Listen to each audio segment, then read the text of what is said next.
Sanki C tipi silikonun putisi gibi. Biraz da yüksek. Açalım. Yüksek bir ölçü. Bütün sulkusu çıkartsın. Bütün detayları versin diye. Evet, dili çıkaralım.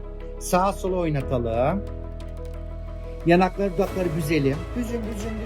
Çok güzel. Evet. Maksimum alanı açalım.